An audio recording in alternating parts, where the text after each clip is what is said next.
Me toca presentar este simposio sobre actualización en trauma hepático y voy a presentar al doctor Javier Borger Cáceres, que es maestro en gerencia pública, en gestión pública y administración en salud, médico asistente del Departamento de Cirugía General del Hospital de Emergencia de Casimiro Ulloa y encargado de la Jefatura de Cirugía del Hospital de Emergencia de Villa El Salvador y miembro de nuestra institución.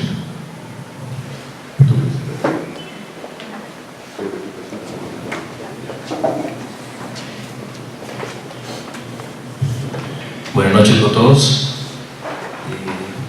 Me toca presentar en esta oportunidad a los colegas que me acompañan esta noche, al expositor, el doctor Wagner Frías González, cirujano general del Hospital Cayetano Heredia, diplomado de cirugía endoscópica, profesor de la Universidad Peruana Cayetano Heredia y miembro de la Federación Latinoamericana de Cirugía. Cuenta también dentro de sus logros publicaciones en revistas nacionales. Y la panelista que me acompaña, la doctora Natalie Mendoza Loyola, cirujano general del Hospital María Auxiliadora, docente de la Universidad Científica del Sur y miembro de la Federación Latinoamericana de Cirugía. Es brigadista también del Lima Sur. Bueno, esta noche el doctor Wagner Frías nos va a hablar sobre trauma hepático.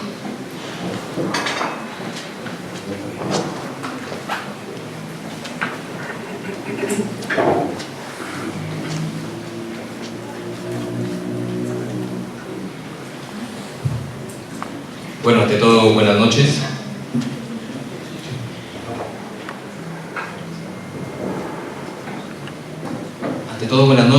En primer lugar, quisiera agradecer a la Junta Directiva de la Sociedad por la invitación.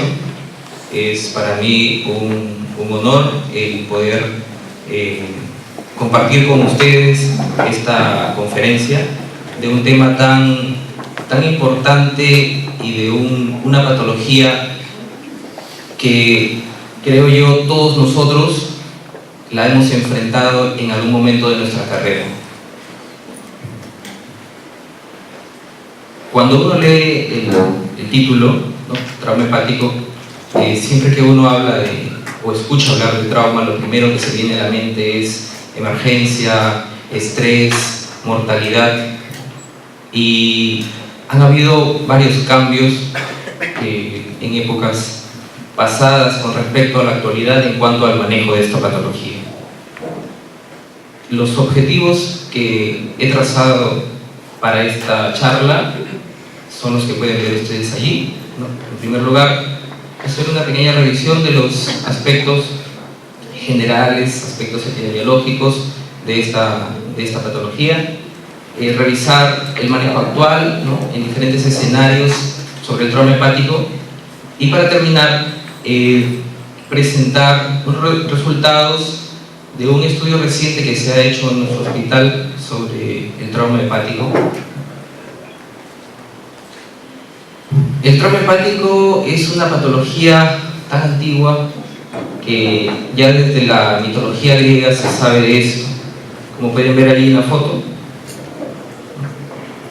él es Prometeo, quien era un semidios, quien se osó a enfrentarse a Zeus, a robar fuego para los humanos, y Zeus lo castigó atándolo a una montaña y enviando un águila para que le destroce el hígado todos los días.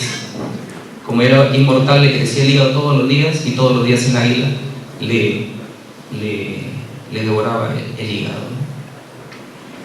Esta otra fotografía corresponde a un nombre muy conocido por nosotros, ¿no?, del año 1908, el doctor James Hogarth Pringle, quien una de sus mayores contribuciones, la maniobra de Pringle, que hasta el momento la seguimos utilizando.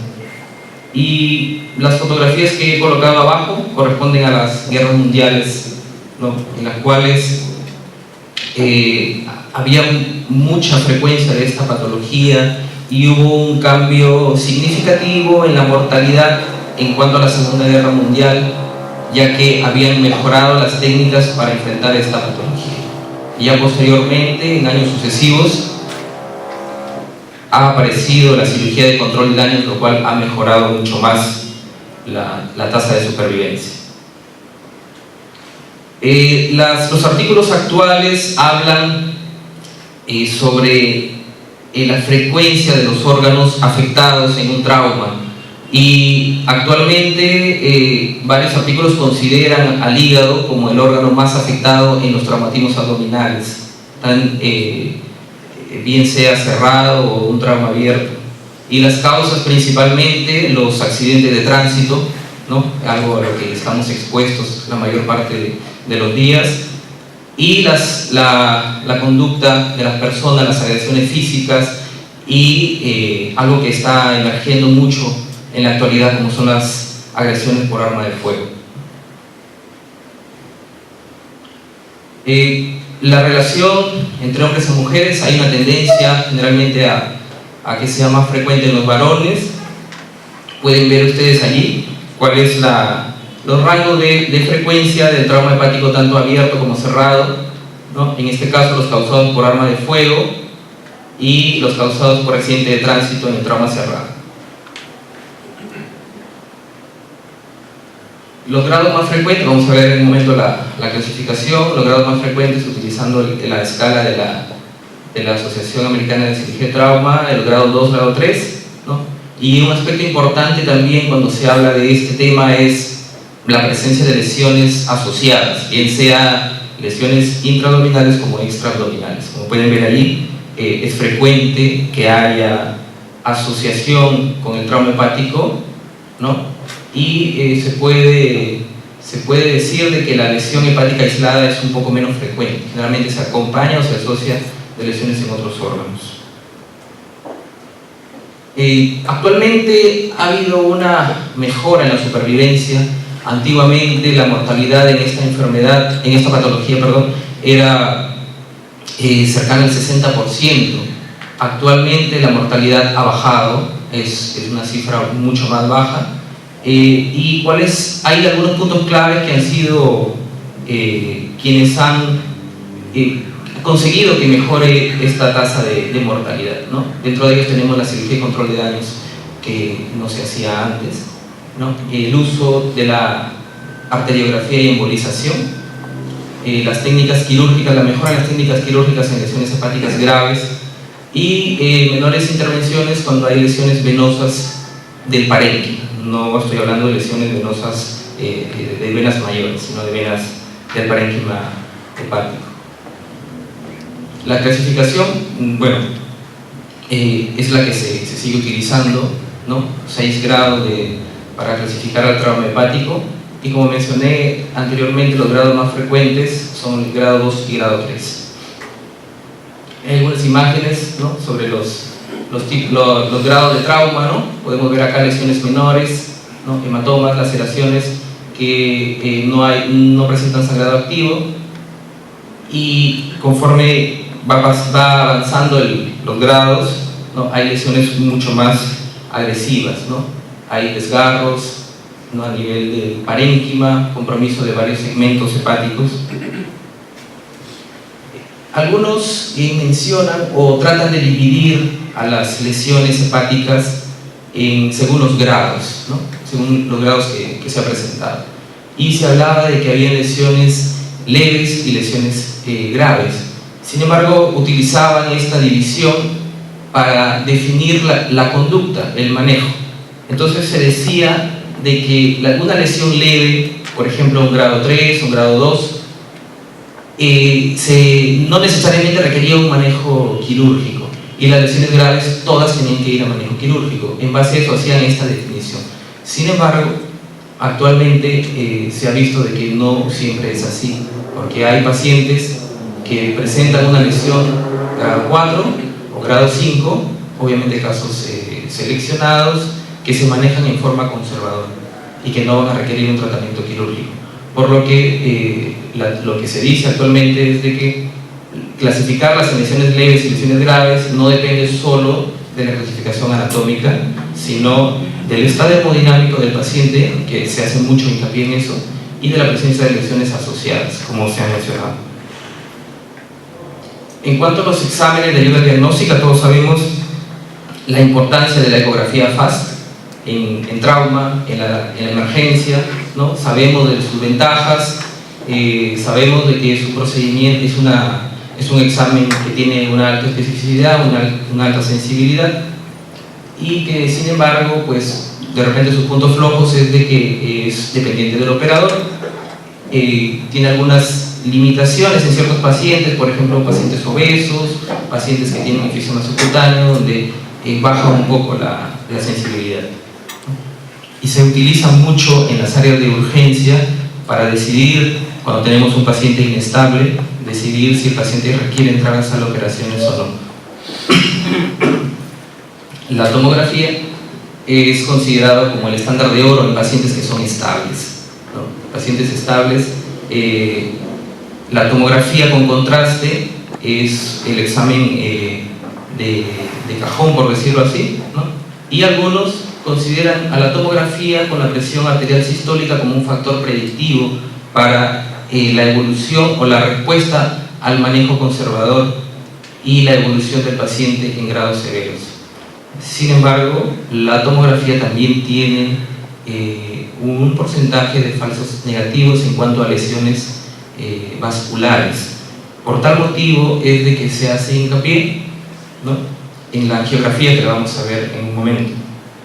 Acá hay algunas imágenes de lesiones hepáticas por trauma. Vemos acá laceraciones menores, ¿no?, grados menores. Acá hay una lesión mucho mayor, hay compromiso de mayor parte del parénquima.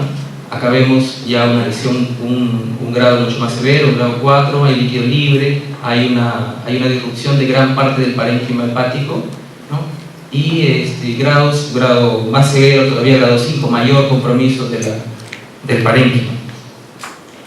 O lesión vascular, ¿no?, de una vena yuxtahepática. Les mencionaba de que la tomografía tiene falsos negativos para lesiones vasculares. Por tal motivo se recomienda la angiografía. Muchos de nuestros centros, incluyendo el Hospital Cayetano Heredia, no contamos con este examen. Sin embargo, se menciona mucho, ya que es muy importante y ayuda mucho al manejo de estos pacientes, ¿no? Como les mencioné, en falsos negativos en TAC se sugiere una angiografía de rutina cuando hay grados 3, de grado de 3 al 5. Se sugiere en estos casos hacer siempre una tomografía de rutina, así no haya una lesión vascular evidente en la tomografía debido al porcentaje de falsos negativos. El lavado peritoneal diagnóstico se sigue mencionando actualmente en los artículos. No es un examen que se haga, ya casi no se hace actualmente, ¿no? Sin embargo, se sigue mencionando de que es un examen preciso, es un examen rápido, que se puede utilizar todavía en pacientes que estén en estado de shock, ¿no?, pacientes que no se sabe el origen del sangrado. Se puede utilizar.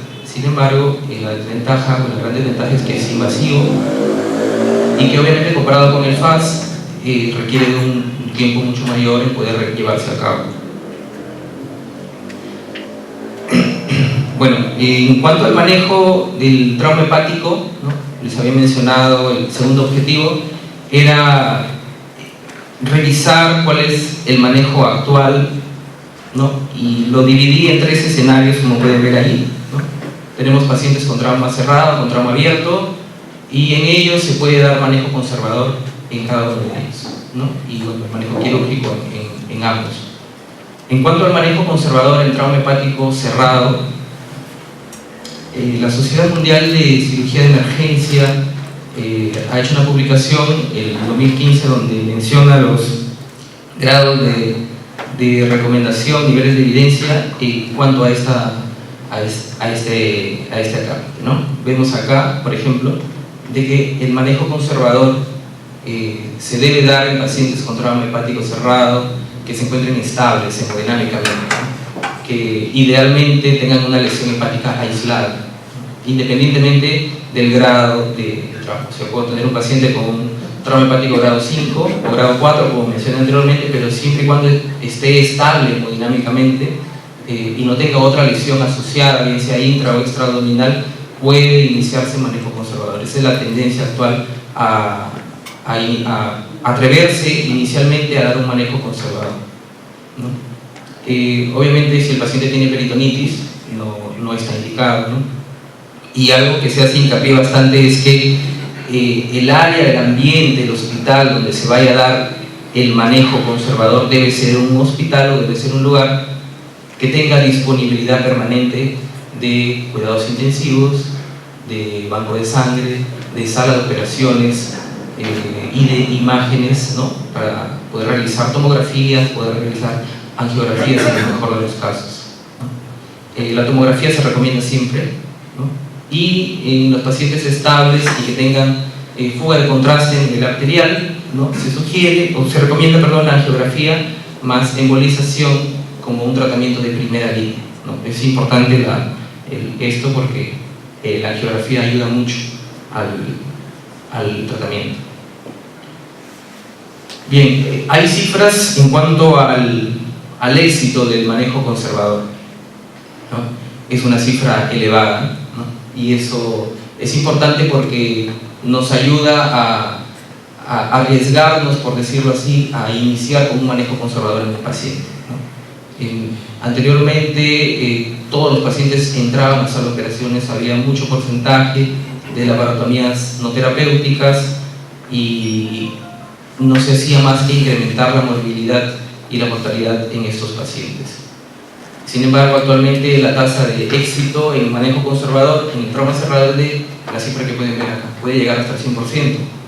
¿Cuáles son las ventajas de dar un manejo conservador en estos pacientes, ¿no? Se mejora obviamente el costo hospitalario, el alta más precoz, ¿no? Se evita el ingresar a sala de operaciones sin hacer ningún procedimiento, ¿no? Y se reduce el número de transfusiones sanguíneas también. Hay factores de riesgo para el fracaso a este manejo, ¿no? Como en toda patología, cuando uno opta por el manejo conservador, siempre puede haber un punto de quiebre y pueden haber cosas o causas que puedan llevar al fracaso. En este caso no hay un consenso actualmente, hay puntos que se sugiere que son factores de riesgo, pero no está totalmente aceptado, por decirlo así, por unanimidad. Sin embargo, recomiendan siempre estos 3 puntos que ya los mencioné anteriormente, ¿no? La estabilidad hemodinámica, el grado de lesión y la presencia de lesiones asociadas, ¿no? Eso quiere decir que si tenemos un paciente que se está tornando inestable o un paciente que tiene lesiones de un grado 4, grado 5, lesiones más severas o presencia de lesiones asociadas, este paciente, si yo le quiero dar inicialmente manejo conservador, probablemente vaya a fracasar.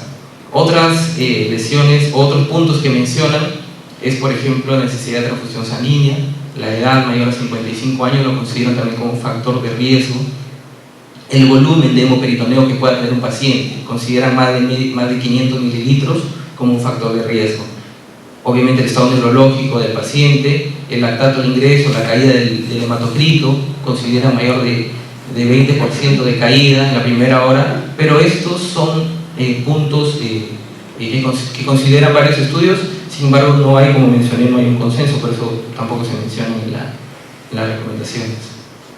El número de transfusiones para decidir o no el manejo conservador también es un punto que lo consideran debatido, un punto controversial. Algunos consideran que la necesidad de más de 2 unidades en 24 horas es un fracaso, o es un paciente que no va a prosperar en un manejo conservador. Otros consideran más de 4, no hay un punto exacto en eso. Y la angioembolización en estos pacientes, cuando se hace la angiografía, cuando se detecta una lesión, una fuga y se hace la embolización, esto conlleva una disminución de la necesidad de tratamiento quirúrgico y de transfusiones. Las complicaciones que pueden haber en pacientes con trauma hepático cerrado, a los cuales le damos manejo conservador, son las que pueden ver allí, ¿no? Esta es la tasa global. Tal vez la más temida o la principal es la hemorragia, es el resangrado que a veces tienen estos pacientes, ¿no?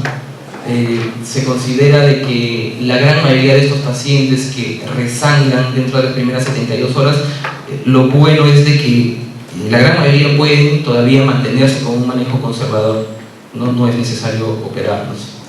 Hay complicaciones de tipo biliares también, pacientes que pueden tener hemofilia, pueden tener biliomas, fugas, fístulas biliares, que también pueden estar presentes en un tercio de los pacientes.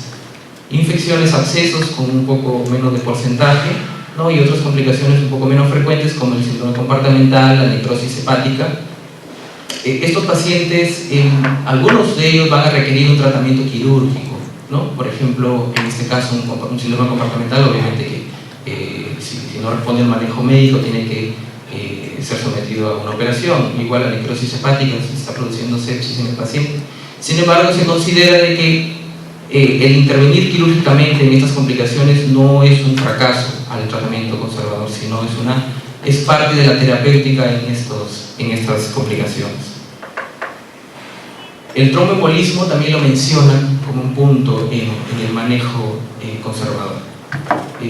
Muchas veces uno puede tener temor a la presencia de una tromboembolia, y sin embargo, si estamos tratando de hacer que el paciente no sangre, ¿no? A veces puede entrar también el temor en darle un tratamiento, ¿no? Una profilaxis para la trombosis, ¿no? Porque existe el temor a que me vaya a sangrar si yo lo estoy cuidando de que no sangre, ¿no? Estos son los porcentajes de la frecuencia de las complicaciones para trombosis venosa profunda y tromboembolia pulmonar, ¿no?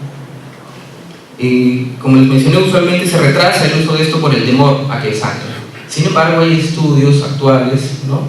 Hay uno hecho en el 2016 donde se dice de que es seguro utilizar la profilaxis dentro de las primeras 48 horas, que no altera el curso del manejo conservador. Ya queda en nosotros el poder usarlo.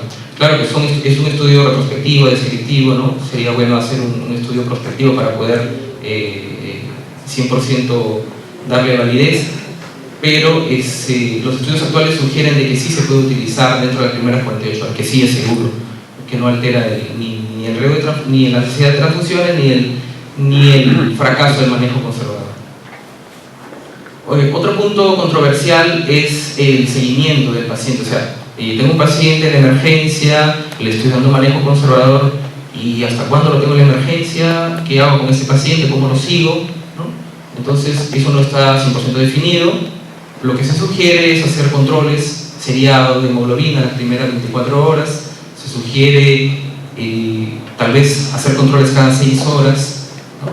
Y una vez que el paciente esté estable, ya de repente hacer que este control sea cada 12 horas, ir examinándolo al paciente frecuentemente. El examen del abdomen es muy importante, ¿no? Y aparte de controlar las funciones vitales, ¿no? El siguiente escenario de manejo es el manejo conservador también en trauma hepático abierto. Cuando recién se empezó a dar esto del manejo conservador, estaba más que nada abocado al trauma hepático cerrado.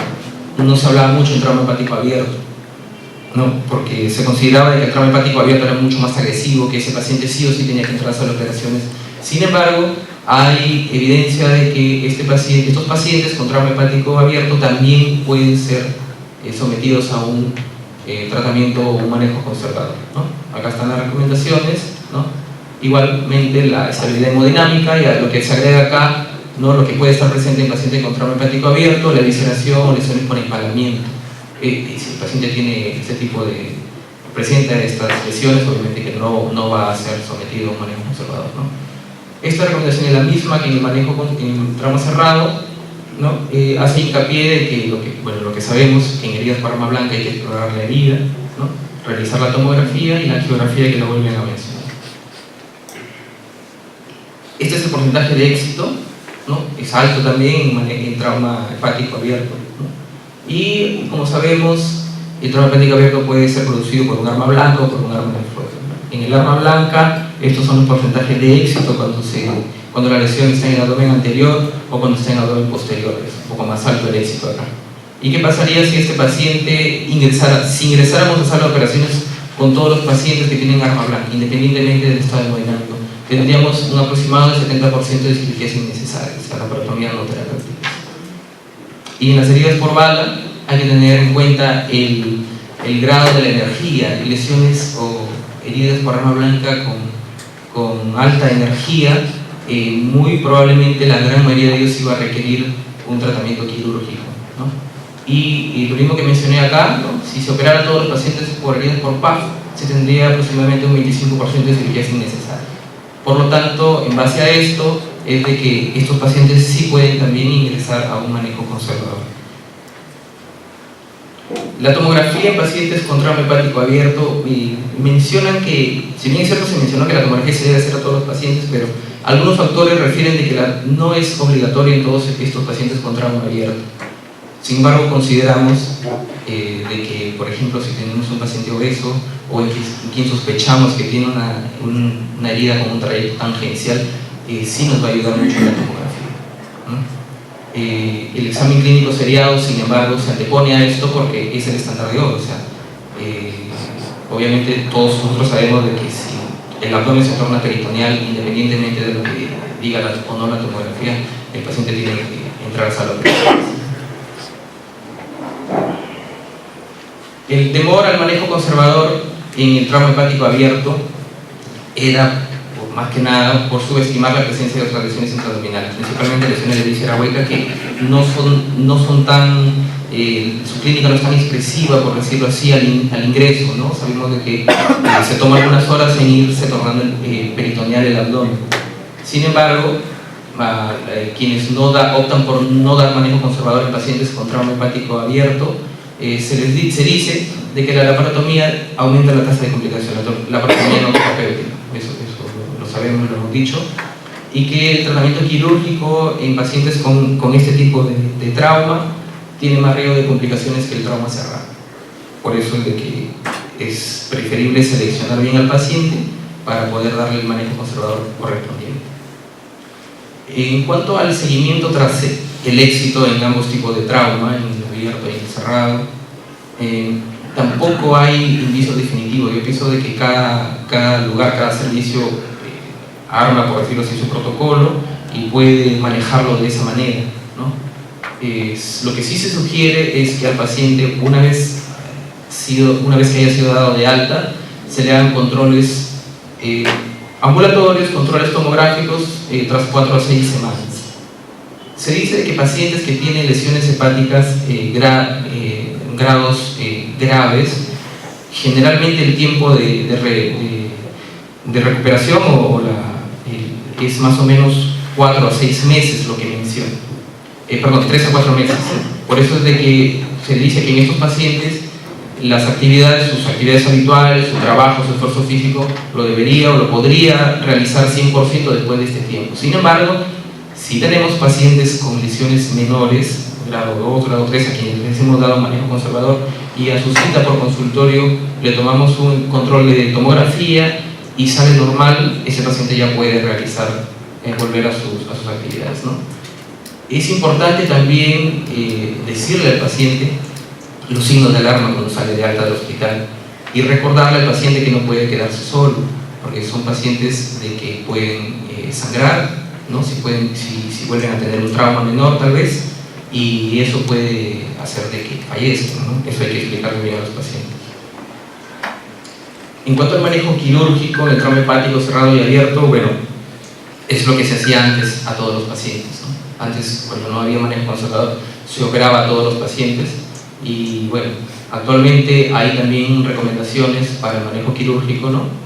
A la cabeza, la estabilidad hemodinámica del paciente, si tiene lesiones concomitantes con otros órganos intraabdominales o pacientes que están eviscerados o pacientes que tienen lesiones por empalamiento, ¿no? Y la intención de la intervención quirúrgica inicial en estos pacientes es obviamente la cirugía de control de daños, que es lo que se describe acá.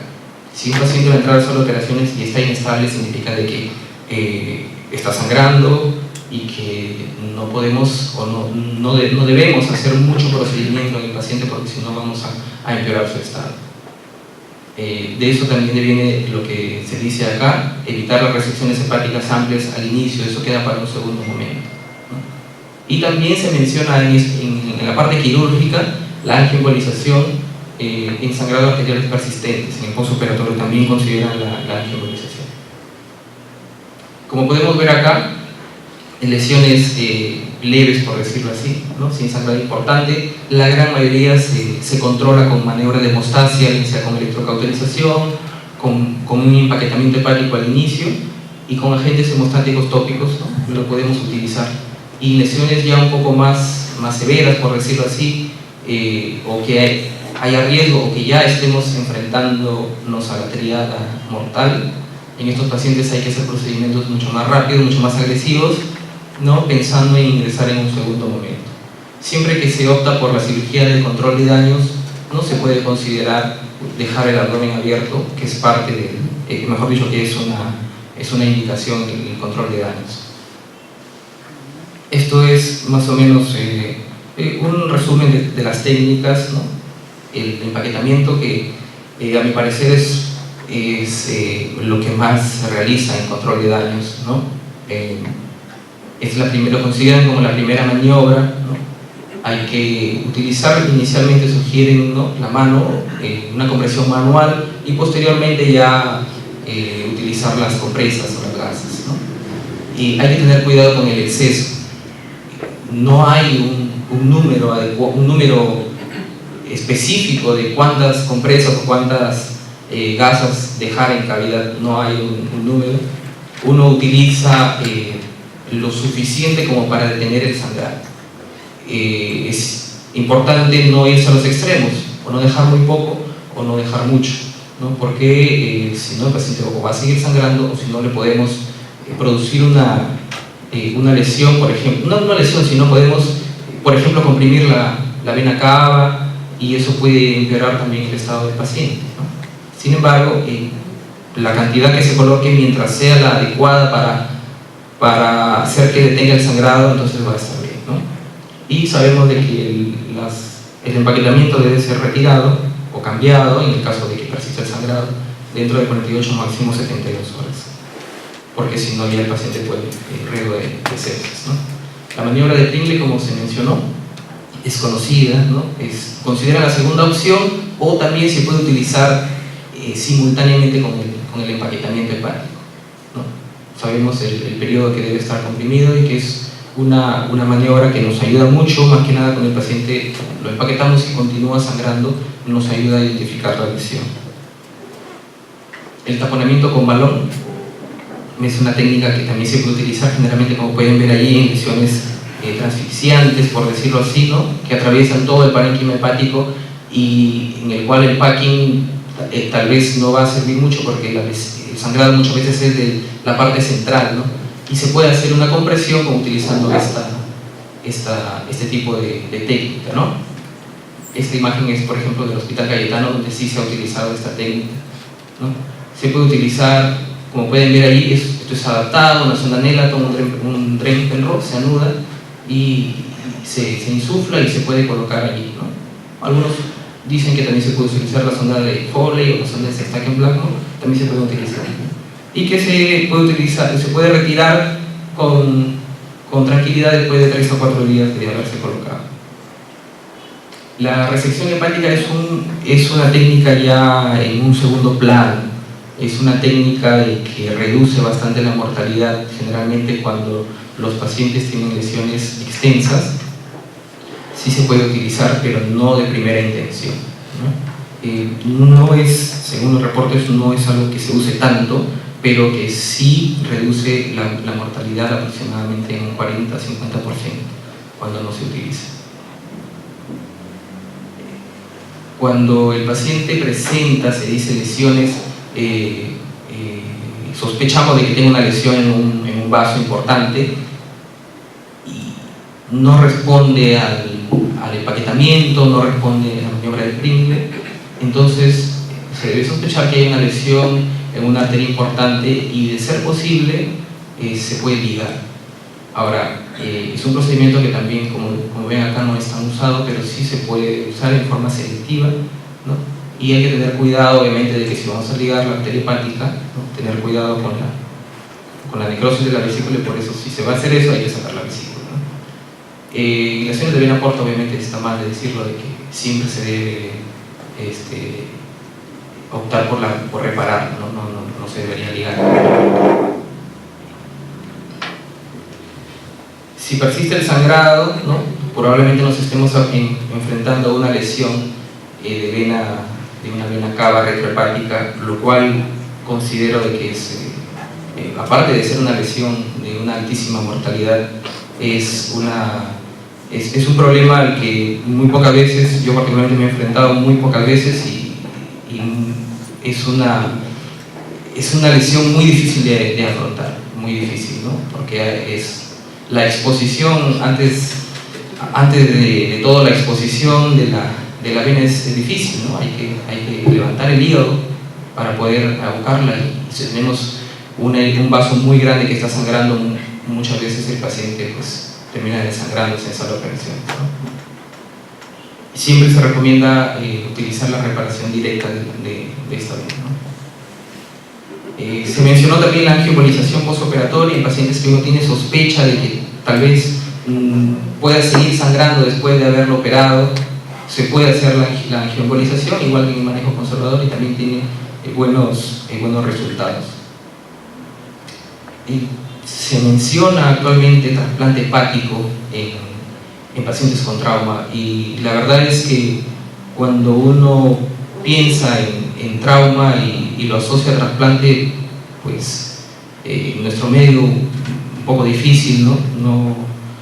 Incluso en los mejores lugares la mortalidad en grados severos es altísima, es más del 80%, un grado 5, en una abulsión hepática es casi incompatible con la vida. Sin embargo, en casos aislados, en casos seleccionados, sí hay reportes de trasplante hepático en pacientes que tienen hemorragia que no se puede controlar en las maniobras iniciales, o que tengan lesiones o necrosis hepáticas extensas, o pacientes que han sobrevivido y que están cursando con una insuficiencia hepática.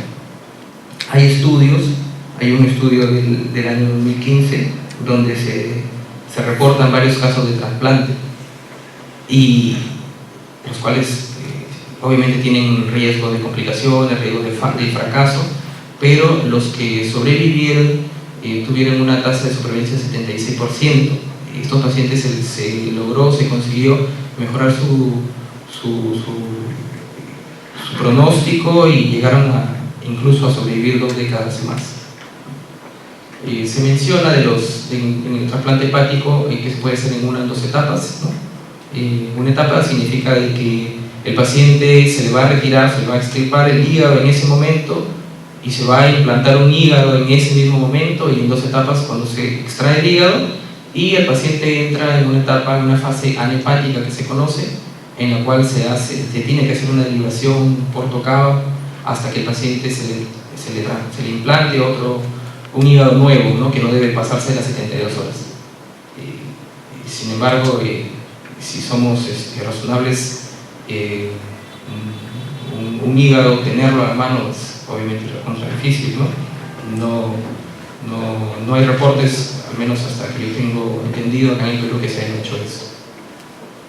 La laparoscopía es un tema que también se menciona que se puede hacer en trauma hepático, y que generalmente es en casos también seleccionados, ¿no? Principalmente pacientes que estén estables. Por ejemplo, pacientes que tienen trauma penetrante y sospechamos de que la herida no haya pasado o no haya entrado a cavidad, se puede hacer una laparoscopía exploratoria.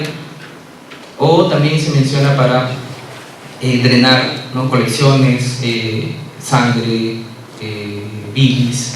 En estos casos sí se puede hacer, y obviamente tiene mucho mejor éxito que la laparotomía. Es un procedimiento que sí se puede hacer.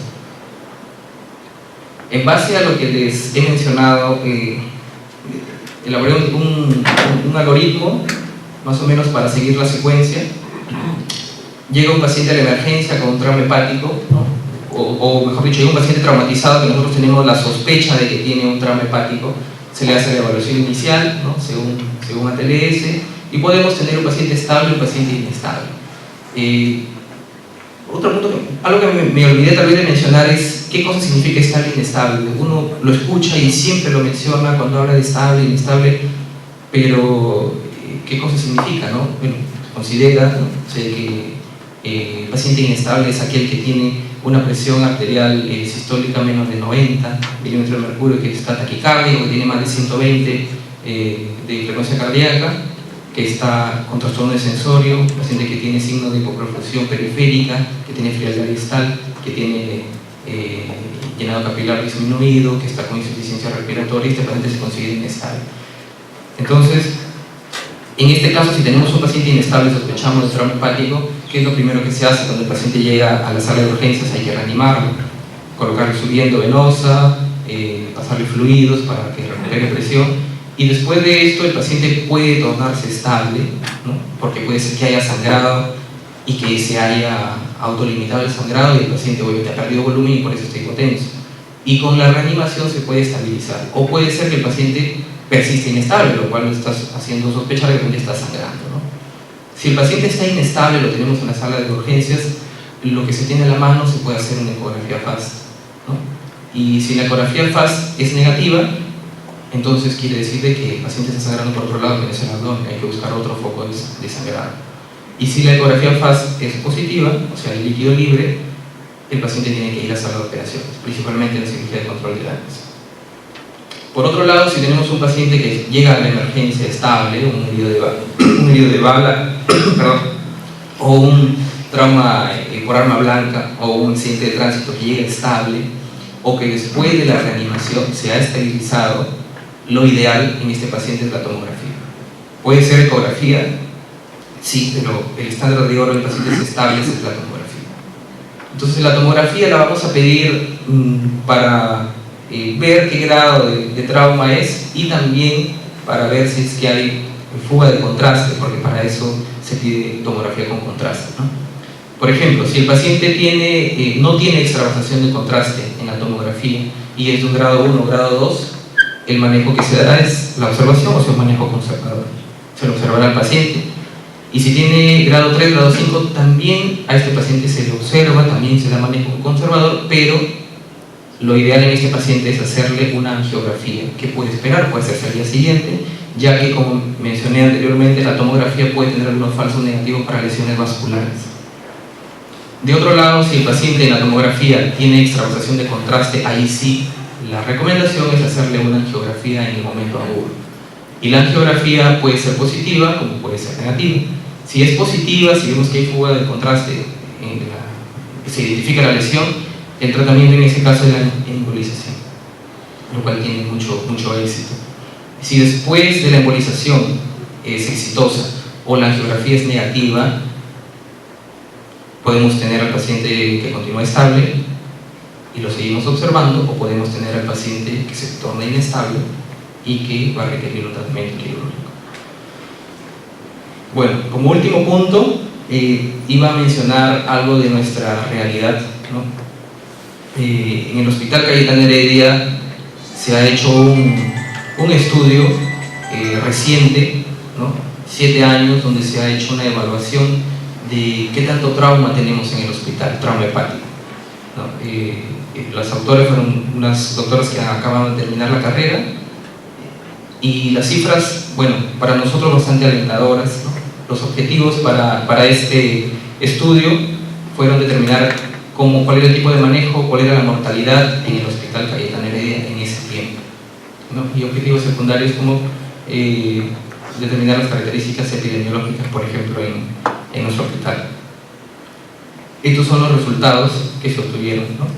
En el Hospital Cayetano Heredia, aproximadamente en los 7 años se encontraron 410 casos de trauma abdominal, y más o menos un promedio por año son cerca de 59, 60 por año, y de ellos 9 casos por año aproximadamente de trauma hepático. Tampoco es demasiado, pero bueno, eso es lo que tenemos en nuestra realidad, ¿no? En total, en estos 7 años se encontraron 63 casos de trauma hepático, ¿no? Ello da de que la frecuencia o la prevalencia del trauma hepático sea de 15% aproximadamente, ¿no? Y la mortalidad en estos 7 años en el Hospital Cayetano Heredia ha sido de 6%, que es una cifra baja, ¿no? Es una cifra alentadora para nosotros. La relación hombre-mujer, bueno, es similar a la que se menciona en la literatura.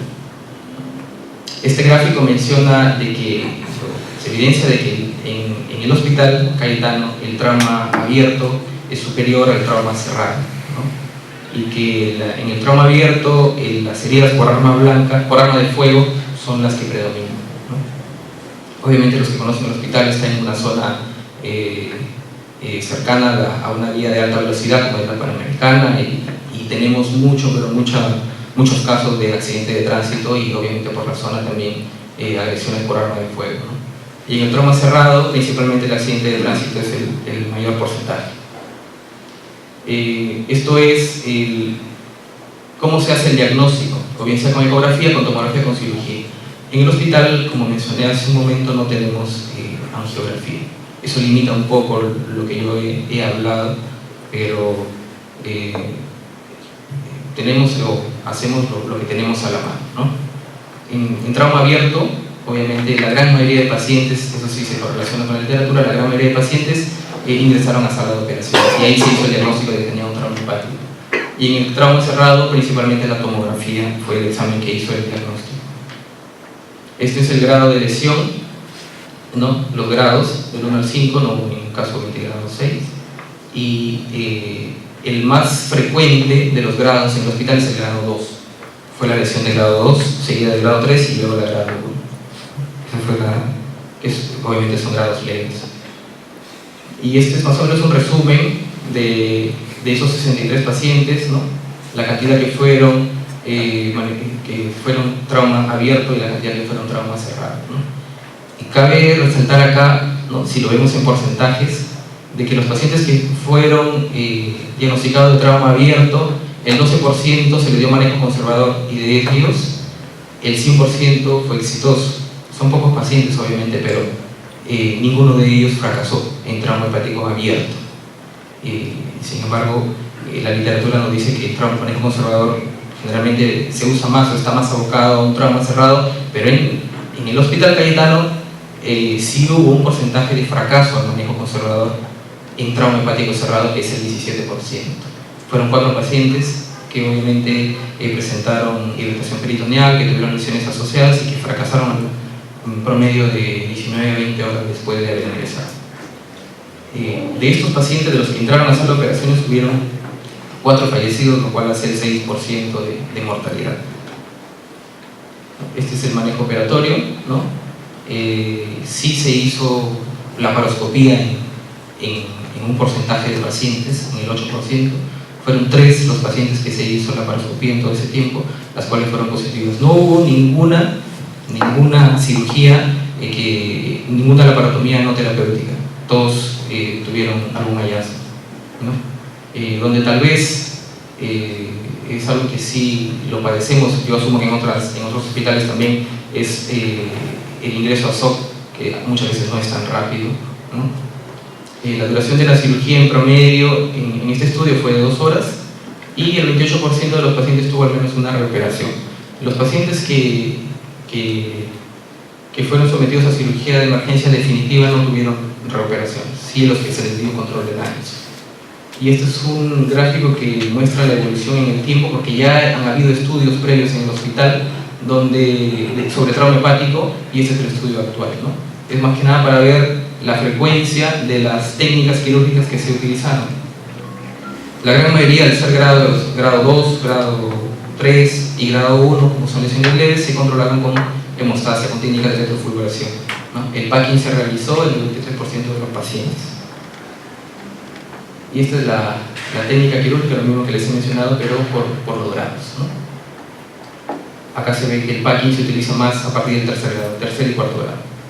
Hubo un paciente que presentó lesión de grado 5, que fue una lesión de vena cava, pero ese paciente falleció. Y este es un gráfico de las complicaciones que se manejan o que han habido allí, ¿no? El porcentaje global de complicaciones es 38% en el hospital, ¿no? Y 63% en los que se operaron. Y la más frecuente fue complicaciones respiratorias, esas complicaciones que pueden tener estos pacientes. Y este gráfico muestra la evolución en el tiempo, principalmente de la mortalidad. Este es el último estudio. Y estas son las cifras previas de estudios en el hospital donde la mortalidad era un poco más alta. Y la actual es 6%, lo cual es baja y, como les repito, es una cifra alentadora para nosotros, porque nos quiere decir de que el manejo conservador que estamos dando está siendo fructífero. Bueno, para terminar, las conclusiones que puedo dejar es de que el manejo conservador ha aumentado en las últimas 2 décadas, que es recomendable, que es aceptable, que da buenos resultados y que ya depende de nosotros el saber identificar al paciente indicado para este tipo de manejo. Y que es imprescindible de que donde vayamos a dar un manejo conservador tengamos las herramientas necesarias, como una sala disponible, como una unidad de cuidados intensivos a la mano.